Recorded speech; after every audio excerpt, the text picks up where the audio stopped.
And we're live. Welcome, ladies, gentlemen, extraterrestrials, hobbits, and cryptids, to our 8th episode of Scuttlebutt with the Phill on the Fleet Admiral Levi channel. If you're watching us now or in the future, please leave a like, comment, or subscribe. It really does help out the channel. So, in reality, subscribe the most. That's going to be the most beneficial. But anyway. So we find ourselves on the 25th anniversary of a date in the Space 1999 television series that is very important to me, which is the Breakaway Day. And Breakaway Day is a day where, in the lore of the series, that the moon was blasted out of Earth orbit due to a imbalance, at least that's what the impression is, inside of a nuclear waste disposal area on the far side of the moon, which kind of catapults the moon into a series of interstellar adventures that lasted about 48 episodes in the mid 1970s.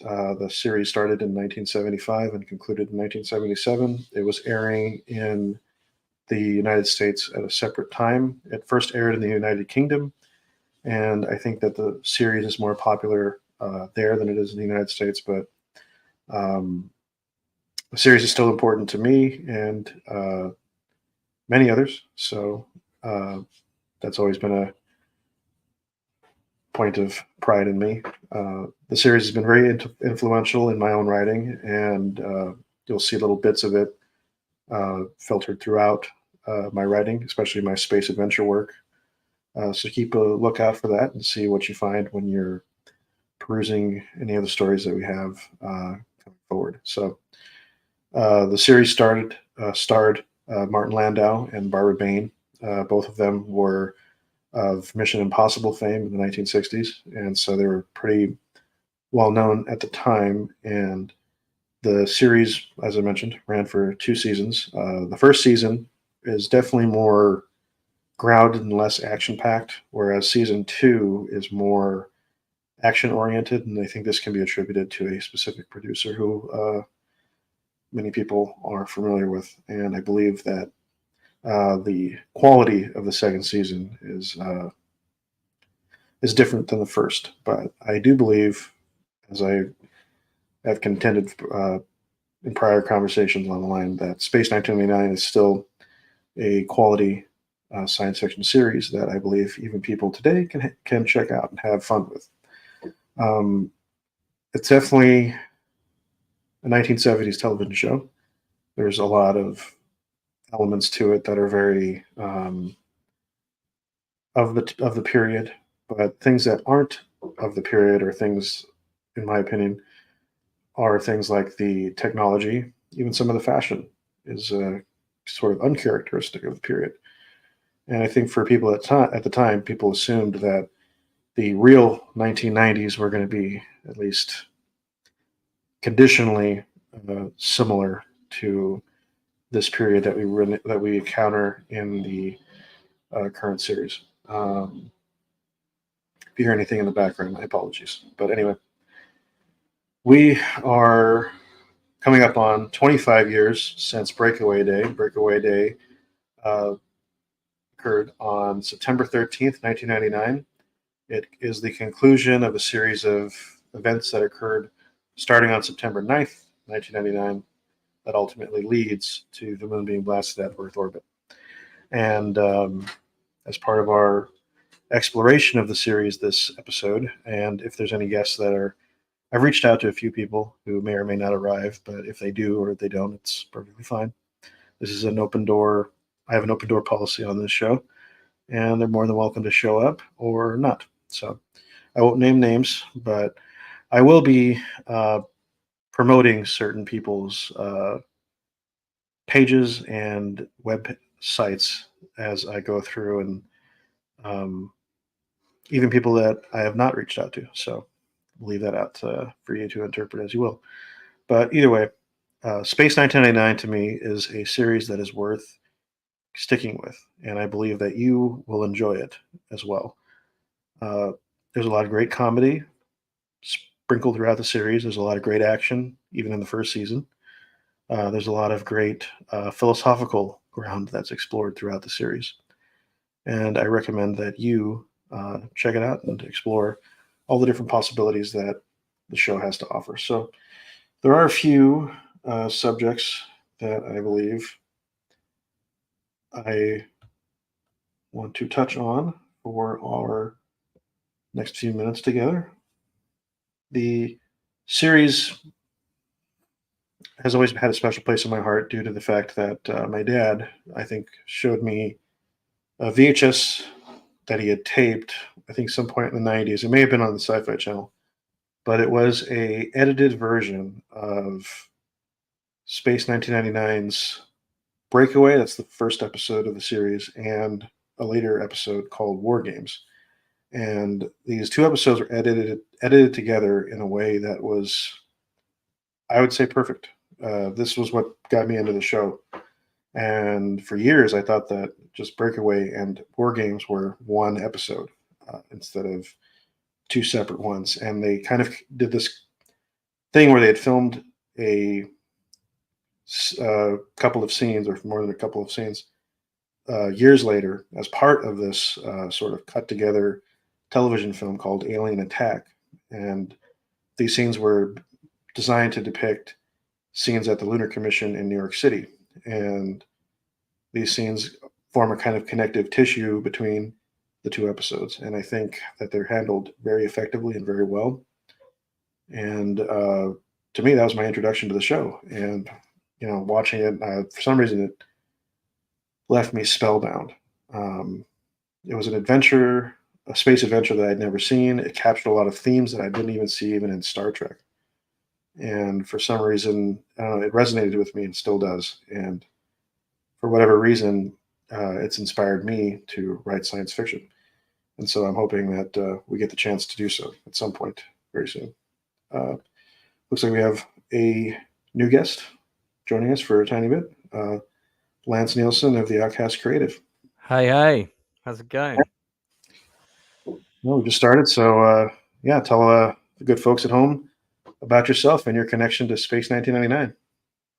Well, I'm a child of that era, so I can remember vividly when it was first broadcast on British TV, and of course, I was, bought an eagle for a Christmas present that year. In fact, I remember quite distinctly that the two big presents that I got that Christmas were the Mobile Action Command Center for Mac Men. If you know what they are, you have to look them up.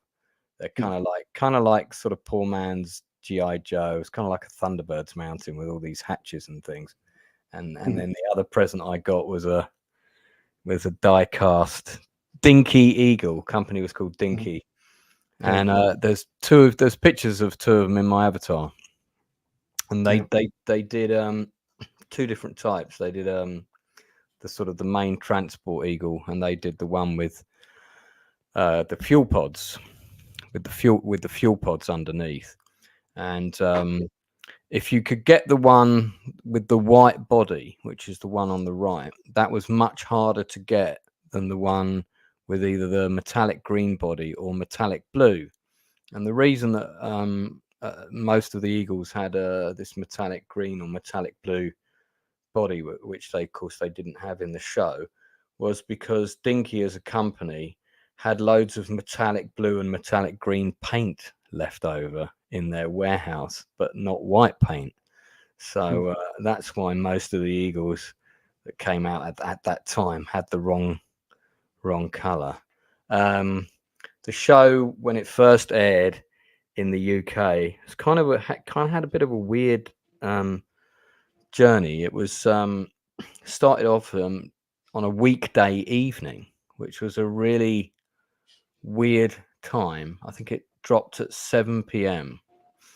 and that was a really weird time for a show that it was targeted as adults. I think they sort of thought it was going to be this very cerebral sci-fi show for adults, you know, sort of thinking man's Star Trek. But where most of the promotion was done for the show in the UK was on something called Saturday Morning Show, which was the kids' sort of weekend kids show, you know. And I remember Barbara Bain and Martin Landau were interviewed on Saturday Morning Show by its presenter, Sally James. And they came in with a load of props, including one of the long ray guns, which actually was part of some sort of phone-in competition. So I don't know who ended up with that, but that would be a really valuable prop to own now. And they had a couple of the stun gun phasers they were giving away and some other bits and bobs. So this was all in the lead up to the show being launched. So what happens, they drop the show and it's on like on a school night at 7 o'clock. And I just remember all the kids being like absolutely outraged that they weren't allowed to stay up and watch this space show. So what happened very quickly, even before the end of season 1 run, was they started showing it on Saturday nights. Instead, it got rescheduled very quickly. And I think it was dropping just after the news on Saturday night. So, and they repeated them from the beginning. So I don't think it even finished its run in the midweek in the UK. And then it was on Saturday evenings. And so I was allowed to stay up and watch it. And within a year, it was repeated on the Saturday morning show itself at midday. So we got to see season 1 twice within a couple of years, pretty soon. And then by the time that had been repeated twice, you had season 2 dropping, which is it's a whole other conversation. But yeah, I was a big fan of the show. Used to build the base out of Lego and this kind of thing. And then around that time, we had Lego Spacemen came out, and their figures kind of looked a bit like, you know, the guys in the spacesuits yomping about on the moon. So you would kind of create the interior of Moonbase Alpha with your Lego space. Lots of people were doing that, and yeah, it was a good show. I think one of the reasons that people have a lot of affection for it, especially in the UK, was by this time Blake 7 hadn't come out. So the only sci-fi show we had was Doctor Who, which was very wobbly sets and low end. This was different. Yeah. A lot of people forget that this came out before Star Wars, not afterwards. It came out before Star Wars. And it occupies that little point between Star Trek and between Star Wars. And that's right. So suddenly we had this very high-end science fiction looking show with very cool ships that was shot in the UK, although partly funded by American money, was perceived as a very much a UK production. You know, Jerry Anderson at the helm, Thunderbirds. And I was a massive Thunderbirds and Joe 90 fan as a kid. In fact, I have a load of Thunderbird models on the shelf behind me. I've got 2 Eagles as well. I've got not the dinky ones. I've got 2 of the... more than just those.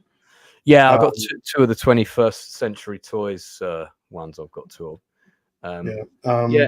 1 second, Lance. I'm going to be inviting my friend Jeffrey Morris on to discuss the show as well. So 1 moment. Should be 3 of us. Hey. Hello, Jeffrey. Hey there. How you guys doing? Oh, isn't Jeffrey involved in the project, the documentary? He's involved in the documentary, The Eagle Obsession, and I've been following that, man. So it's an honor to meet you. Oh, thank you very much. I appreciate that. Yeah. Yeah, I've been watching. I've been following that from like day one. I've been really quite enthusiastic about the whole thing. So. Well, thank you. Yeah, we're when we get this thing finished, it's going to blow people away. I think it's pretty cool what we've been putting together. So. Well, because I think, didn't you go to Denmark to do part of it? Oh, I sure did. Absolutely, yeah. Right. That was so cool because I'm half Danish. So my father was from Denmark, and my father was a big fan of both Star Trek and Space 1999. Ah, okay. And he was very interested in science, and so he was, you know, so I know he thought the Eagles were very, very cool. So I'm sure I mean, he's no longer with us, sadly, but I'm sure he would very much approve of your project. Oh, that's great to hear. I've really taken the science aspect of this pretty seriously. It's something that and actually we're in the documentary. There's actually a sequence where we talk about the functionality of an eagle and how, could it really happen? Could it really work? And then I work with an aerospace engineer, and we actually visualize what a real eagle might look like if you really, really were going to build one. And so we're going to have like visual effects showing the real eagle flying next to the one we know and love. It's going to be very interesting kind of exploration of the science of what, what makes the eagle closer. It's not entirely plausible. What makes it closer to, real spacecraft than, the typical stuff. So, well, we know vertical takeoff and landing is Mhm. possible with things like Harrier jump jets and whatnot. So, yeah. Just getting the same kind of craft in and out of space very quickly is probably the more complex part. Right. Absolutely. Well, in that design, there's no way that design would hold up in an atmosphere. it just wouldn't, So but it's still super cool. It's still the best. So it's still something we all know and love. So I think absolutely. Covering it here for the 25th anniversary of Breakaway Days is partly, I think they're doing something about it on Facebook a little bit, but I decided to do something myself for my own show, since now that I'm running a podcast, I can kind of, do my best to do my bit to bring more attention to the show, because it's a show I love, and I think even people today can enjoy it. I'm not of the opinion that older shows can just go to the wayside just because, it's not in vogue today. I think I couldn't agree more. One of the things that's happening with this, you're going to see in the Eagle Obsession, I actually showed Space 1999 to a group of 5th graders. Oh, nice. Yeah, and it was really interesting to get their reaction to it. They actually thought the visual effects were really good, and they thought the models and miniatures and stuff, they actually really gravitated toward it. And it's going to be fun to put that in a film to show people, even this stuff might be 50 years old, but it still resonates. It still matters. It's still important. And the last piece that I haven't told anybody about this yet. This is the first time I'm talking about it publicly, but we've shot so much footage that we're actually splitting this into 2 separate documentaries. So there's going to be a second documentary we're doing called Return to Tomorrow. And Return to Tomorrow is going to be basically talking about the whole idea that we fell in love with science fiction. We fell in love with NASA, right? For me, I fell in love with the Apollo program, and then that evolved into loving sci-fi, like Lost in Space and the original Star Trek, the animated Star Trek, that sort of thing, and then Space 1999, that sort of thing. So this film is going to take audiences through that process and everything, which is kind of fun. So, and then it's going to talk about how we lost that vision of the future, and how maybe going back and looking at those old visions might be a great way to revitalize a new view of tomorrow today. So that's what the second documentary is going to be about. Are you going to have looking forward to are you going to have a man in a monster suit in the second one, just so it kind of matches that? No, no. I'm not a big series 2 guy. So no, I'm not either. I don't. Yeah. Apart from the 2-parter, that's the only one. That's the only one that really worked for me, was the 2-parter. That was it. Bringers of Wonder. Yep. Bringers of Wonder. So, but the rest of them, nah. Yeah. I mean, I like Maya. I like Catherine Schell, but it's just the show that season is just, it's not the same quality as season 1. I think we all agree with that. But not even close. It's got the Fred Freiberger stamp of doom on it. Yes. No question. But, what can you do? But I actually met Jerry Anderson twice, which was quite nice, and so I got to really grill him. And the second occasion was my friend, the late Alan Marks. He was visual effects coordinator on one of Jerry's lesser known shows called Space Precinct. Sure, familiar. So that was the miniatures. The live action of that was shot at Pinewood, but the miniatures unit was shot at Shepperton Film Studios. So I got to go down to Shepperton a couple of times, and the first time I went down there, all the miniatures for the entire season were all laid out on this massive long table. And I remember looking at one of I think it's the space station that's like the cop's home, and it's got it's a sort of circular looking space station with all these pods attached on the outside. And when you looked at sort of each home, which had a garden in a bubble located sort of next to the main dwelling, attached to this circular kind of 2001 like space station, the level of detail was to the degree that if you looked at the pond, you could see the individual paving stones around the pond in the garden. Amazing. That's how detailed that miniature was. So it's interesting what you say about the kids commenting on the effects. One of the benefits of this show can get from a time when we're so oversaturated with CGI, which I find so boring to watch. Oh, I agree. It's for so many reasons, right? I mean, it's not that it's a tool that you can't use ever, but No, it's sure. just when it's used for everything. Yeah. And then you know, obviously, I think a lot of the visual effects artists using CG, they don't really get physics. Like they, you know, they're doing everything like a video game, right? And it's like, this wouldn't happen. It doesn't. Cameras couldn't move like that, and ships couldn't move like that, and all these things, you know. And it just, yeah. So the physical presence of the eagles, the physical impact of them, like crashing on planets and stuff like that, you know, you can really feel it. You can see it. You can feel the weight of the craft and stuff like that. It's like when they did the live action Thunderbirds, one of the many reasons that it was so terrible was that the CGI, apart from being absolutely awful for the craft, was the craft had no weight whatsoever in the scene. That's what I'm talking about.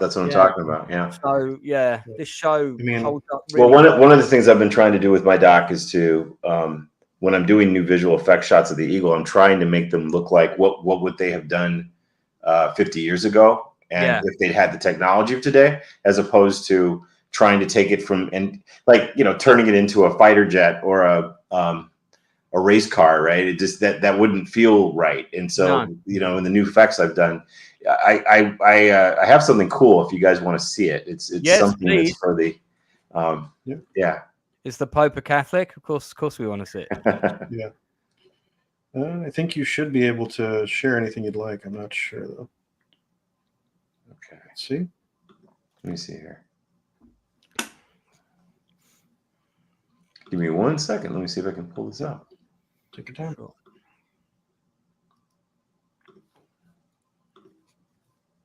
Here we go. Let's see if it'll do it. I wonder how it works. Let's see. I could share my screen, or it's supposed to be. Yeah, if you can share your screen, that would be helpful. But okay, let's do it that way. Figure it out some way.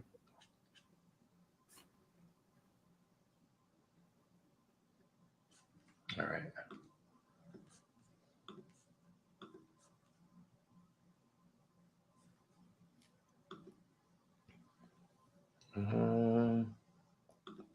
Let's see. It still didn't let me do it. It looks like it's not letting me do it. I'm sorry about this. Yeah, it's all right. Sometimes technology is technology. Is it available on a hidden link? Because if it is, you could send me the link and I could try and share it if you want. Let's see. Oh, here we go. Let's try this. Oh, still isn't. The browser can't access your screen. Try a different screen. Oh, I don't know. Yeah, unfortunately, I don't have this online yet. So, Okay. But it was a really cool visual. It's a new visual effects shot we're doing for the broader documentary, where we did a visual effects shot of the eagle flying in formation with the original Enterprise. So it's pretty cool. So I'll find a way to get that online and share it with you guys. Yeah. So No, that'd be great to see. Yeah. I actually interviewed one of the cast of Wrath of Khan yesterday on my channel. And funnily enough, one of the things I apologize. I actually have to jump. I've got I've got an investor call coming in. I'll try to come back though. Take it. That's right. We got a few more minutes, so it's fine. Okay. Great seeing you guys. Okay. Seeing you. Bye-bye. Yeah, the lady in question, Laura Banks, and I were talking about the difference between Star Trek then and Star Trek now. And one of the things we were talking about was how the craft move in Wrath of Khan in the space battle. And I said that one of the reasons that battle stands the test of time is because it feels real, like ships in space. Space is big, you know, ships move slowly in space. It feels very naval. Whereas then J.J. Abrams comes along, and suddenly all the ships in Star Trek are moving like Star Wars and bombing around like fighter jets, and it kind of killed the vibe that made Star Trek different from Star Wars, in the same way that Space 1999 is different and feels more grounded. If somebody rebooted this show, the last thing we would want to see is Eagles bombing around like TIE fighters or X-Wings. You know, we don't want to see that. We want to see a real depiction of space. Absolutely. I mean, this is kind of weird, since like I'm going to invoke George Lucas, because George Lucas had done a like a behind the scenes interview for, like, I think one of the original trilogy, and in it he says that I'm kind of paraphrasing, maybe I'm quoting him exactly, but he says special effects without a story is a very boring thing. And then like 20, 30 years later, he does the prequels, which are very overwrought with CGI effects. And it's kind of like he, shunned his entire, vision for that story. And that's kind of like where I'm at now. It's like that's kind of like a commandment now. It's like special effects should not override your story, but it should complement it ideally. And I agree. Yeah, it's just, I don't know if you've seen Alien Romulus at all. I don't know if it's come out in the UK yet, but no, it dropped worldwide at the same time. I saw it the week it came out. I liked the first 20 minutes. I thought, this is interesting. This is just, some interesting. This world looks really amazing, and I love the old technology. They've kept it. They haven't gone sort of too high tech or anything. And then we kind of got introduced to the characters, and I started getting a bit worried. And it kind of, for me, there were two things that were wrong with it. One was I didn't care about anybody. So that's a big problem. I did like the robot. I thought the actor who played the synthetic was an amazing kid. I've seen him in a couple David of Johnson. David Johnson. And I did a review of Peckham Rye on my channel and said he was going to be huge when I did that review. He was great. He was the best thing in it. But it just, what they should have done was that there was a huge plot hole, which was that, there's no way this special weapons station would have come floating into the orbit of a colony that's owned by the same people that own the station. No one else would have noticed it, but these kids do. They would have sent up their own team. And I was saying, if they had arrived the same time as a team from Weyland-Yutani, and therefore Weyland-Yutani, in order to keep things quiet, have got to kill all of them as well. That would have been really cool. And then I think that would have made a much more interesting dynamic than just having this sort of slightly dysfunctional group of teenagers, some of whom are just really annoying. There were some good sequences in it, but well, I mean, I'm just, I think you and I both agree, like in the first 20 minutes, there's a lot of like really like there's a seamless blend of CGI elements and practical effects that I think kind of send you in there. And that's the kind of thing I would want to see more in modern film, rather than prequel Star Wars stuff where it's just like, oh, he's obviously in front of a green screen. This whole thing is a green screen. And I think that's where we should go instead of that other place. So those films look terrible now as well. I mean, I watched the prequels for the first time a couple of years ago. I actually owned them, and they were sealed in the shrink wrap from the shop that I bought them from, since the day I bought them in the early 2000s. And I finally watched them in like 2021, I think it was. And there were some things to be enjoyed. I quite like Ewan McGregor in as Kenobi, but I was thinking, is it going to be as bad as I remember? No, it's worse, because now the effects don't look very good either, because they've dated so badly. I mean, it's kind of strange how something, not even, I mean, literally the first episode, or episode 1 of Star Wars, is 25 years old. And that gets me back to the main crux of today, which is, today's September 13th, 2024. So this is 25 years after Breakaway Day. And I'm kind of wondering, do you remember where you were on September 13th, 1999 in real life? 1999 was a pivotal year for me. Quite a lot happened. But I honestly don't, because I had a brain injury in 2004, and Mm. pretty much everything between 2004 and 1992 has gone. So, yeah. So unfortunately, no, I don't. I mean, I do remember where I was when the show first dropped and begging my parents to let me stay up and watch it. And I could hear them watching it downstairs and kept trying to creep down and look through the door, you know. But yeah, 13th of September. I don't know. Do you know what? Now I'm thinking about it, I have vague memories of having jokey comments with friends, especially Alan, who, you know, worked with Jerry. Oh yeah, Moonbase Alpha has been blown out of orbit today. I'm sure we had that conversation. I mean, But yeah, I would have. yeah, no, absolutely. When did you first see the show? Yeah, I mean, it was like in the late '90s. My mom or my grandma had a VHS recording that I think they recorded off of like like a sci-fi channel, Right. like Saturday night thing. And for the longest time, I thought the first episode of Space 1999 was a episode of Breakaway and War Games. I thought they were like one movie. Oh, so you And saw that edited sort of movie that was dropped on VHS? That yeah, I didn't know the name of it for the longest time, and it was then called, I think it was called Alien Attack. That yeah, episode. yeah. Yeah. And yeah, that was the first thing I saw, and I was like, "Why?" When my dad, I think a little bit later, got a hold of the DVDs that they sold by A&E Yeah. produced them. We got a hold of all of them, every episode we could find, and pretty much we have all the series now on DVD. And that's when I discovered that Breakaway and War Games are two completely different episodes, and they're way across the season. And I'm like, wow, they really work well together when they're edited to like that with the connective tissue of the Lunar Commission. And yeah, no, that got me into it, and Yeah, ever since that's then. right. Because it had that edited movie had extra scenes that weren't in the original episodes to sort of link it all together, didn't they? Yeah, it's like the commissioner, I guess, who's replacing Commissioner Simmons. He's Yeah.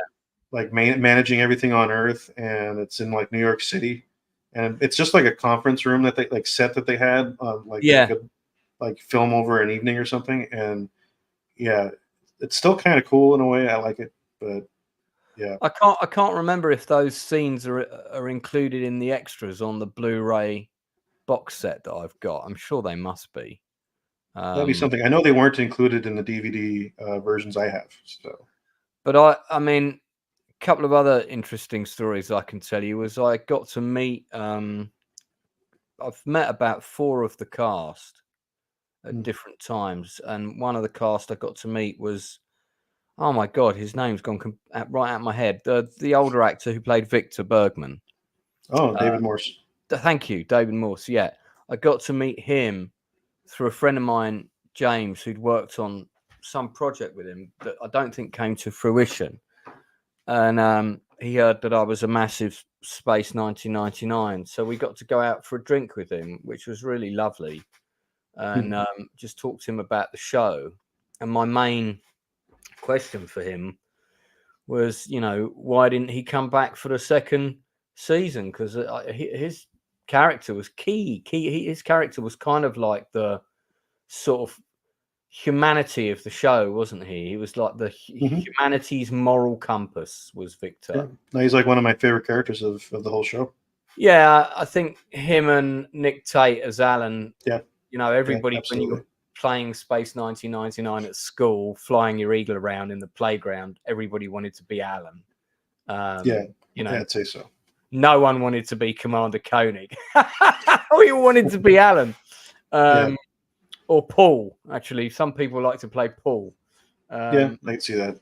So I met Paul Darrow as well. I met him at the theatre when I was going to see a play, and he was in the audience, and I talked to him in the interval, and he's an interesting character. But Yeah, Victor said that the negotiations with his agent broke down, and they wanted to pay him pittance. They weren't going to increase his salary, but they did increase the salary of the two leads. Yeah. So once word got out about that, that was why Paul refused to come back as well, because they weren't going to offer him an increase. So that's why he got replaced with Tony Holt. And there were, I mean, the cast in the second season were fine. It's just that everything else about it wasn't good. The stories in it are not as. I mean, you don't have a Dragon's Domain, or you don't have a that episode scared the living shit out of me as a kid. No, it's really good. No, it's a favorite. Yeah, I mean, because in terms of like my favorite episode, I don't know if it's my favorite. It's the one. It's definitely the most memorable. But my favorite, I don't know. I really liked Mission of the Darians. That's good. That was because that spaceship felt so huge. It felt kind of epic, and then my other Guardian of Piri was another one that kind of freaked me out as a kid, because everybody was sort of going all spaced out like they were on drugs, and I didn't quite understand what was happening. Well, it's also the first time we see Catherine Schell, but she's not Maya at that point. No, but, and I definitely felt very strange as a kid whenever I saw her, and didn't quite understand why. But I'm just looking through the episodes here. I really liked the Infernal Machine, even more so now because I'm a massive Leo McKern fan. I think the only episode of season 1 that I didn't really like was the Troubled Spirit. Yeah, that was probably the only one that as a kid I didn't like it, and I'm not massively. It's not one that I'll stick on, to watch. I think the one that I don't return to as often is like the Alpha Child. That's the one I don't return to as much either. Yeah, that's with our guy from Indiana Jones, isn't it? Maybe, I think so. When the Alpha Child becomes an adult, and they start they take control of the base. The actor there was the villain in, I'm trying to remember, Indiana Jones and the Last Crusade. Okay. Yeah, so that's what I've seen him in. But do you have a favorite episode? I mean, I do think I returned to Dragon's Domain the most, but I think for some reason, because it was it was a part of the same thing, is War Games. Something about it, just maybe it's just the hawk that it shows up, but even then, it just kind of stirs my imagination. And I mean, I think I returned to Bringers of Wonder like everybody else in season 2, and it's probably the only one I returned to the most. But I mean, Brian the Brain too. But outside of that, the Rules of Luton is one I kind of like. I like the story. But that's you probably know the story behind that. But when that episode came out, Luton Airport had just been built, and everybody was like, "Rules of Luton," and of course in the episode they go Luton. But that was like Fred Freiberger got lost driving to the studio, saw a sign for Luton Airport, and stuck it on the script. That wouldn't surprise me. No, that's true. That's a true story. Yeah. I had that confirmed from Jerry actually when I spoke to him. I can tell you 100% that's true. I guess I shouldn't be surprised. Yeah. So but and that makes me wonder about like Testament of Arcadia. Like, did he just like drive down the street, said Arcadia, and it's like, it's got to be it?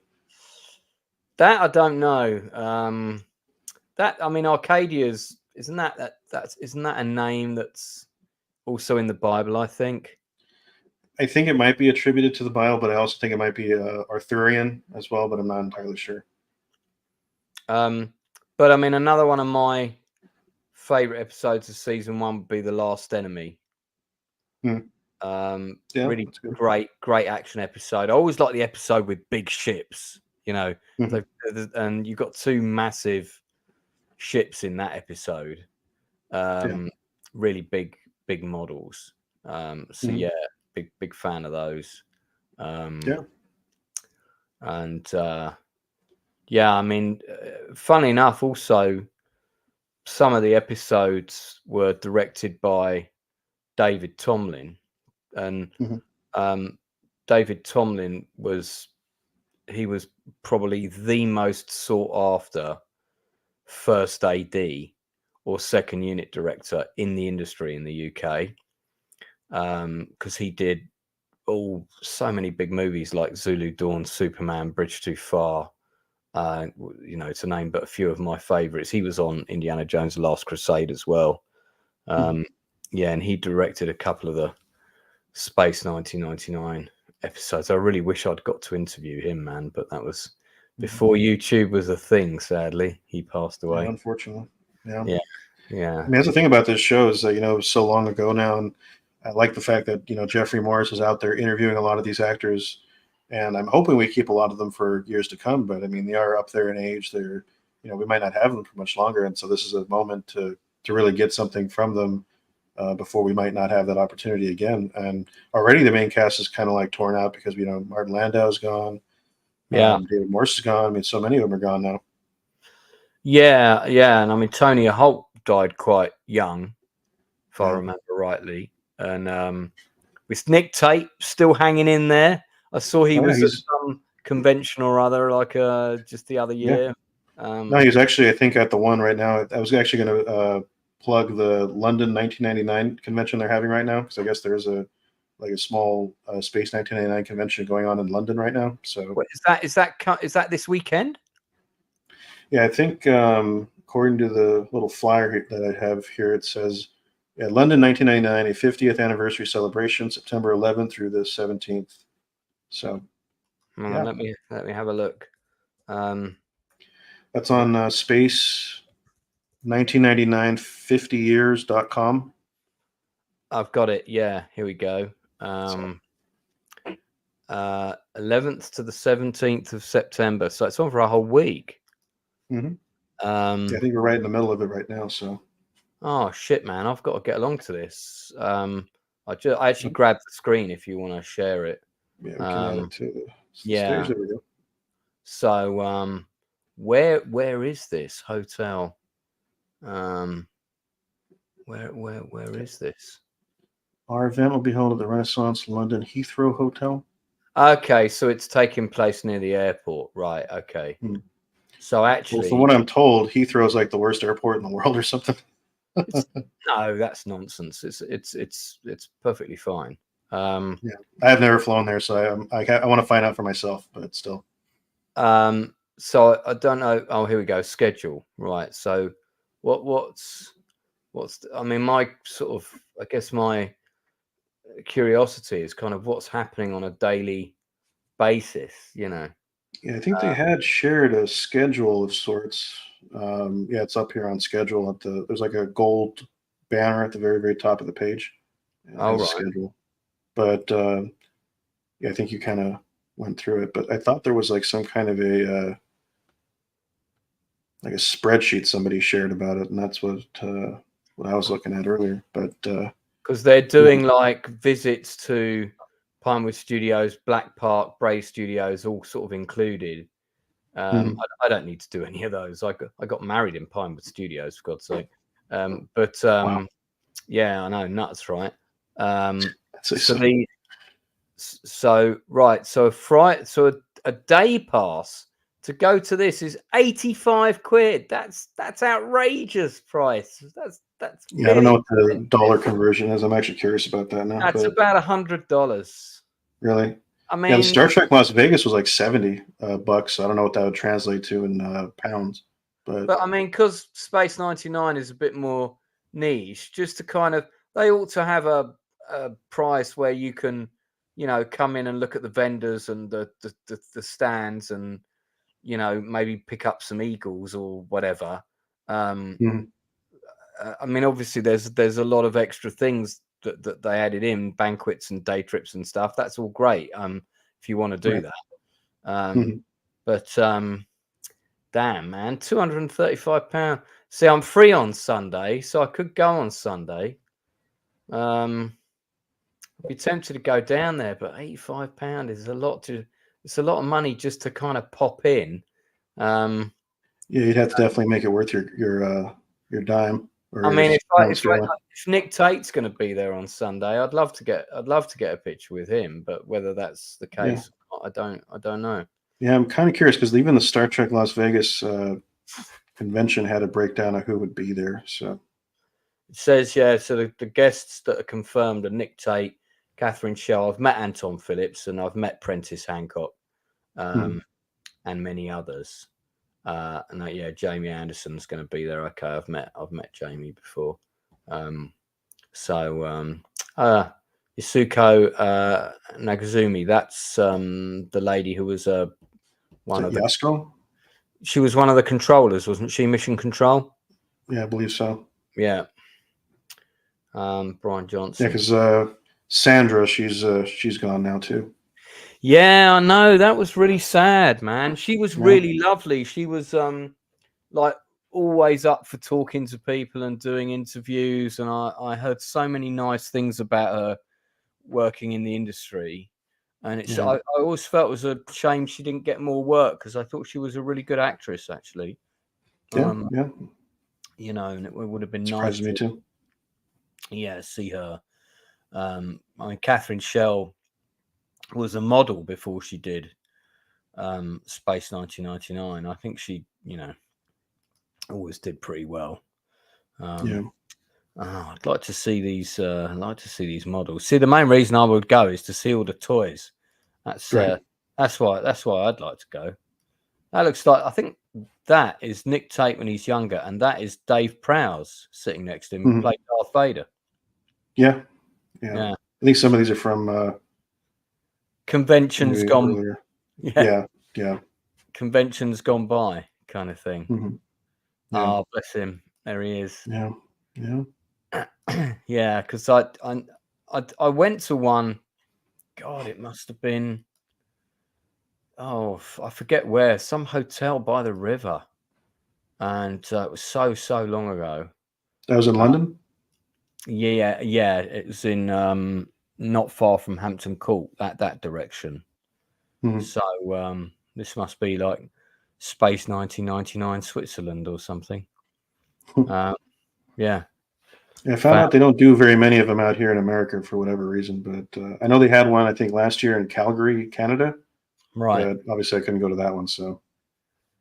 Man, I'd quite like to go along, but 85 notes is a bit on the purse at the moment.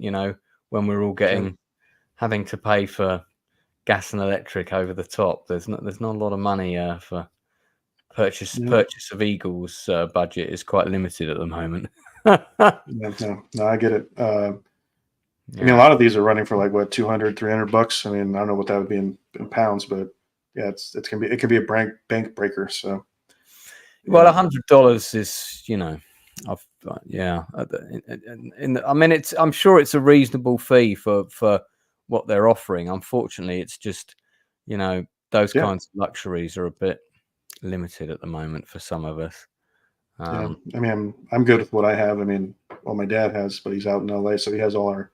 I was actually trying to bring, one, but I'm going up to LA tonight, so I'm out here in San Diego, so it's a little more challenging to acquire my old Eagle stuff. So you're out. So you're out in San Diego. How many Eagles do you own? I think we lost count. There's got to be at least 10, 12 of them. Too many. But I'm going to put my camera on for a little squadron. So, hello. Here I am. So, the light's not very good in here, but so some of the Thunderbird stuff is in the cabinet here. So that's the big. Hang on, let me tilt this up a bit. Ooh, there we go. Yeah, that's right.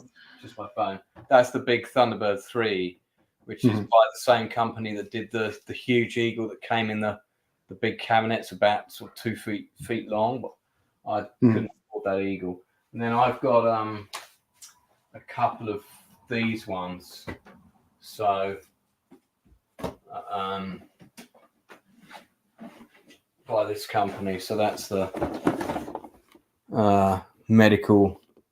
This is a Japanese import. I got quite lucky on the price on this. Was less than 172nd. Yeah, it was less than $100, which you wouldn't get now. Right. In the same scale, I've got one of the Command Eagles, the old 21st century toy. Product Enterprises. Which if I move the camera a bit, you can see it's just up here. I won't take it down because there's loads of other stuff on top of it. But these guys, I think we got one of those. Yeah, Product Enterprise ones. They go for about £200 now. So they go for a ridiculously, expensive sum of money. Yeah, I bet. Yeah. And I think I've got a couple of Dinky Eagles in a box in the shed. So yeah, there you go. So I thought I'd come on camera briefly. Oh, look, I've shrunk now there we go. Yeah. But the lights. That's great. Very hard. I gotta figure out a way to bring my fleet of Eagles out and take a picture of all of them because, I would love to have like a mock-up hangar bay and then have them all kind of displayed out. But that'd be that. Well, I actually wanted to because I've run a lot of games at games conventions, and I wanted to do a similar thing with Space 1999 that I did with Return of the Jedi. I built a 6-foot Super Star Destroyer, and we took it around to games conventions and had a whole fleet of Star Destroyers and Rebel ships, and we recreated that battle at the end of Jedi. What I wanted to do is I wanted to recreate the moon base and sort of do the episode of War Games, but have like aliens kind of like landing on the base, and you'd have to defend different bits of the base, and Eagles would be flying around trying to shoot some of them down. But the project got more and more ambitious and kind of more and more expensive, and in the end it was like, I probably haven't got the money or time for this. But you're probably right. But we'll see if I can get there and get that together. But I think I had a bunch of like prepared questions out, and we kind of still covered a lot of what I wanted to talk about. But I guess the last thing that I think we can kind of talk about, like, is the closing question is, like, where do you see the legacy of Space 1999 becoming, in the next few years, if not decades? Well, I've thought about that quite a lot recently because when I was watching that show, the new one, that's, what's it called? For All Mankind. Yeah. And if you haven't seen it, I think it's a superb show. Absolutely fantastic show. Yeah, and for the audience out there, Anti-Derivative Jill and I are covering the show. We're starting season 3, the review. So if you guys want to check it out, please do. I think it's a great show. You can start from the very beginning and follow us all the way through as we review it. I think the show's great. Lance agrees. I do.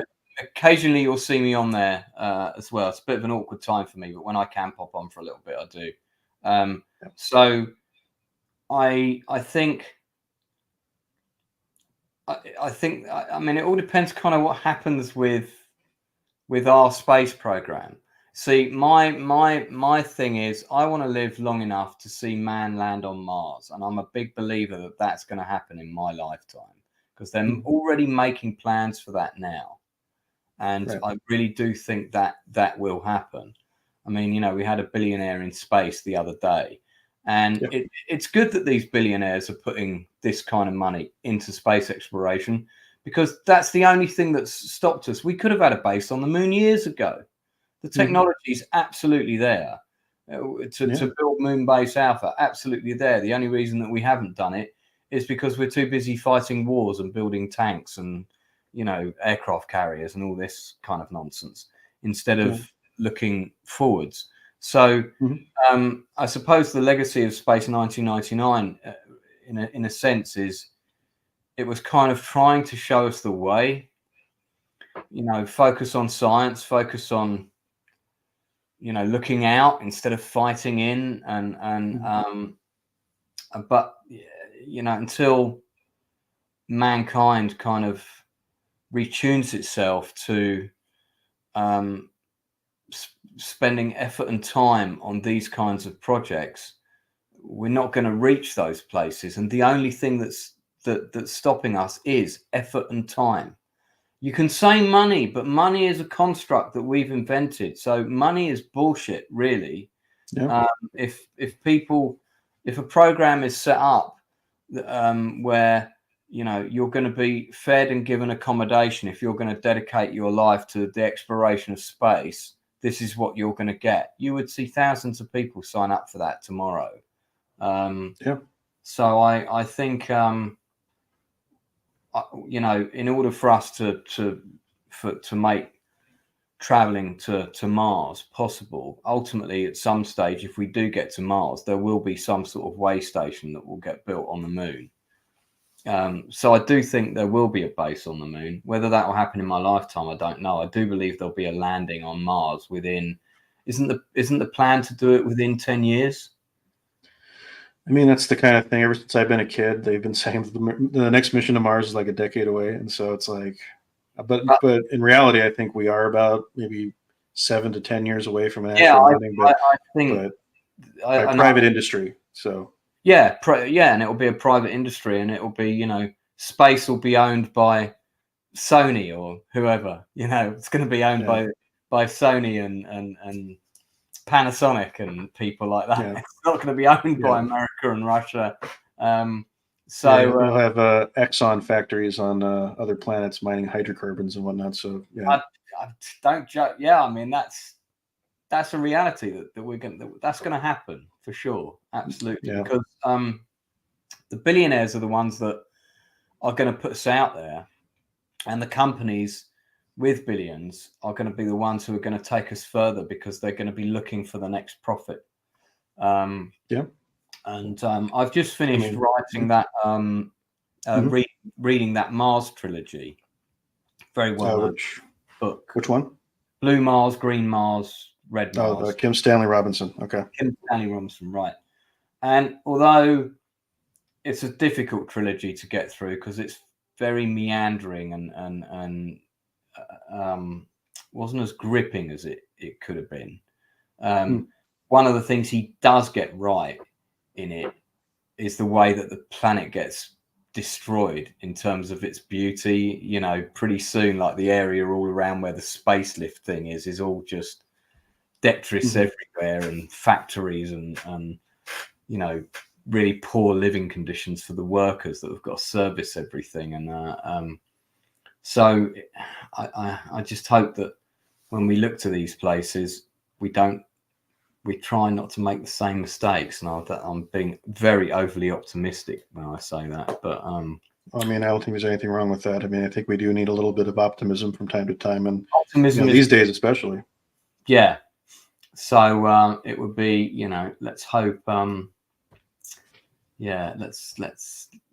Let's hope for a better future. I've read, but I think man landing on Mars in my lifetime, I think that's good. That there's a good chance that's going to happen. So I'll keep my fingers crossed for that. Yeah, I think for me, I think the legacy of Space 1999 is going to be interesting. I know that Jamie Anderson is trying to do his best to perpetuate the show.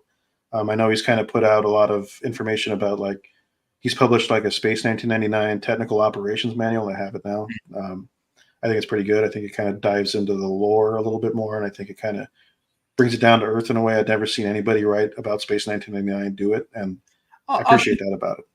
I mean, maybe one of the questions we should ask ourselves, and I've got about another 10 minutes, so is should there be a reboot of the show? And I'm actually of the opinion that there should be under two conditions. One Hmm. is that the eagle is kept exactly the same. To keep the design of it the same, it doesn't need to be modernized. Keep the design of the look of the physical look of the show, at least very similar. Obviously, we're going to dispense with the flares, but Sure. the costumes can be whatever. I don't really care about the costumes, but I mean, I'm wearing the little Jerry Anderson, yeah, I can see shop that. stuff. So, I try my best to represent the show. I quite like the uniforms. I tell you what's funny is that where they came from, I can tell you now, is at that time, swimming was a very big thing in the UK. Teach your kids to swim, take them to the local swimming bars, right? And there was a range of tracksuits which had the zips up the arm that came out especially for swimming bars, and it was all to do with you would get these tracksuits, these red ones or these blue ones, depending on and you'd get all these badges, a bit like the Scouts, except that they looked cooler. They were kind of more sci-fi. And clearly what happened was someone got hold of Rudy Gench, I think the name of the designer was. Clearly somebody got hold of some of those and went, right, we're going to get in touch with this company. We're going to redesign them a little bit. And this is going to work for the uniform. And that's what they did. But that's where they came from. That whole zip down that all came from those, that particular range of tracksuit wear, I think it was. Interesting. For swimming. Yeah. So. Yeah. I think I've always liked the season 1 costume the most. The jackets are okay for season 2, but yeah, I mean, I could see them working together. Yeah, you could wear a season 2 jacket with a season 1 sort of space, station uniform. But but I'd quite like to see a reboot of it. I'd watch it. I think it could be good if they try and keep the elements of it, keep it more like season 1. Could be fun, but I don't know. There are probably some people that just say don't remake it and leave it alone. I'll completely understand that attitude if that was the case. Yeah, I've had a conversation with Jeffrey Morris about it like a few months back, and we were kind of talking about what we would do if we had our chance to remake it. And he seems to be of the opinion that if he did redo it, if he was like the main guy to redo it, that he would be inclined to like dispense with the moon being the last out of orbit element and just keep it as a show about living on the moon. And I was thinking, why not? I mean, as long as they keep the eagle, kind of the way it is, I mean, he agreed with me on that one too.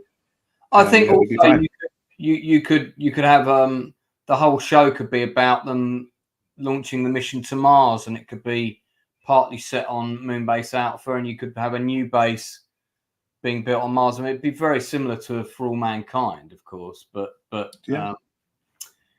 it could still be different. I mean, hey, we'll see. Anyway, right, I better go because I've got to do some more work before I go to bed.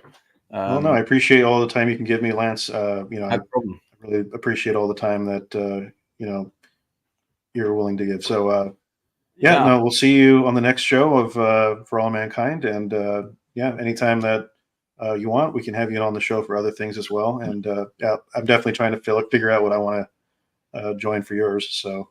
Well, I'm doing a special show on Sunday about the Battle of Britain movie, which came out in 1968, and the Sunday, the 15th of September, is the anniversary of the peak of Battle of Britain. That's the day that the biggest number of German and British fighters were shot down in the battle, but it was also the day that broke the back of the Luftwaffe. So, going to be doing a special on that on Monday, and then of course I've got Gail Ann Hurd coming on in a couple of weeks, so that's going to be good. So the woman who gave us Terminator, so looking forward to that. It sounds exciting. I look forward to tuning in at least. I think I'm going to add just add your link in the description. Thanks, Jeffrey's link and a bunch of other people. So if people are watching this in the future, they'll be able to seek you out, as well as anything else that you're doing. So, Subs are always appreciated. I think I'm about 150 away from 4,000. So yeah, I think I just hit my 50 subscribers, so I think I'm getting up there. So slowly but surely. Well, mate, anytime I can come on your channel, I will. I don't care about the size of people's channels. I only care about the people. So if if you're talking about something I'm interested in, if I've got time to come on, whether I've got 4,000 subs or 4 million subs, if I've got time to come on, I'll come on. No, I appreciate that greatly, and no thank you, so much, Lance. It's greatly appreciated. So I know it's like nighttime over there, so you get going. Yeah, well, I've got to do a bit of work before I hit the sack. Yeah. So, all right, I'll see you soon. Take care. All right, we'll see you. Bye. Bye. Well, we're about a little over an hour into the show. We'll probably be closing up shop here pretty quick. All right, DJ Play Nice, thank you for joining in on the show. I hope we were entertaining. It's definitely appreciated for you guys to come in. We'll definitely will. Enjoy the weekend as you can, and we'll see you hopefully on the For All Mankind stream. So that'll be on Tuesday for those of you who are willing to tune in for more of my antics. Tuesday at 9 a.m. PST is the show for All Mankind. This is our Space 1999, as I mentioned, review show where we are discussing Breakaway Day, the 25th anniversary of the moon being blasted out of Earth orbit. So I'll just be mentioning a few tiny things before we close out tonight. I didn't get a chance to answer some of my other questions that I had. So when I had asked the question about where was I or where were we on September 13th, 1999, obviously I don't remember the exact date, but at that point in 1999, I was like 7.5 years old. We barely moved to Paramount, California. And I think I was starting second grade or something. And it was interesting to consider the fact that in an alternate timeline where the moon was blasted out of Earth orbit, there's a potentiality that life would be drastically different right now in terms of human space exploration had it gone down like that. But yeah, I think one of the things that's important to remember about the legacy of Space 1999 and where we go from here is that in addition to Jamie Anderson doing as much as he's trying to do with trying to revitalize the show and kind of give it more of a life, because as I mentioned earlier, the technical operations manual is, I think, almost essential for any fan of Space 1999. I think you should all check it out. There's also works of literary criticism by John Kenneth Muir that I think you guys should all check out.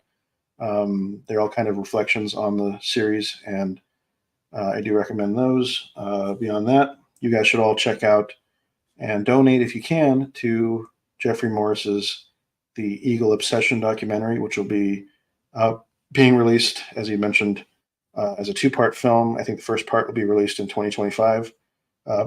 There's a Kickstarter program going on right now, campaign going on right now.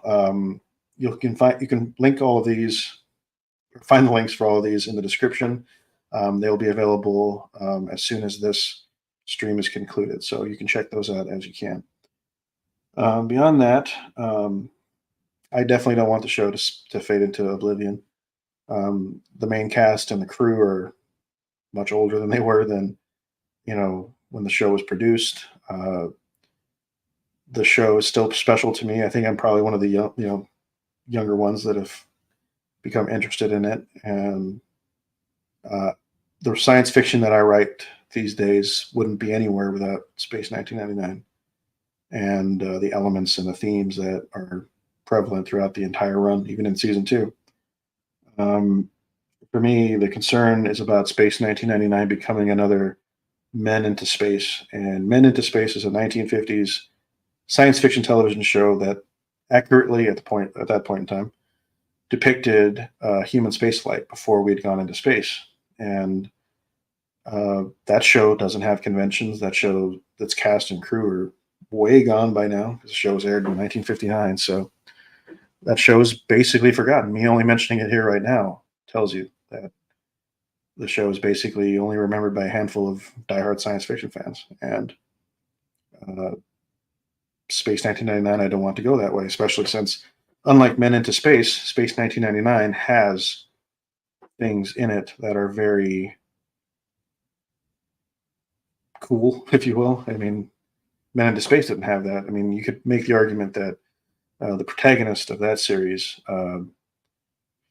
Colonel Edward Macaulay, was very cool, and I do think that's probably true. But there was no ships in it that I thought were as iconic as the Eagle, and I don't think it was even considered that you can make a ship iconic at the time. I mean, I don't even think when they made Forbidden Planet and the development of the C-57D that was going to become an iconic spacecraft in science fiction history. But alas, it did. So my concern is that younger fans won't know about it if we don't spread the word about it, and they don't understand that this series is something that, even if you can't really accept some of the, elements of it, for, certain crazy creatures that are, prevalent in the show, or certain elements that strain credulity, I don't think that's enough to simply discard the show. I think the show can stand on its own, and I do agree with Jeffrey,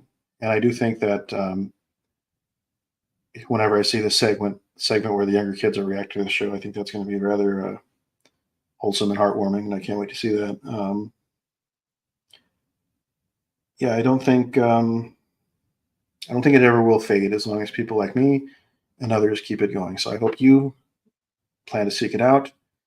It's a great show. It's a great series. Gone before its time. There was a chance it could have probably even been bigger than Star Wars. That's what some people do think. But I definitely will be showing my kids, and I hope their kids show theirs, and so on and so forth. But without further ado, this closes out the 25th anniversary of Breakaway Day, when the moon left Earth orbit. We are actually now 9,000 days since the moon left Earth orbit in the world of Space 1999. So I think that's very interesting and kind of alarming if you think about it. But alas, I think that's time for us. So next week, we'll be covering Star Trek Enterprise as a retrospective. We'll also have some more guests on. Some of them will be coming back from the Star Trek 58th anniversary birthday episode. And we'll be having guests on more and more as the show goes on.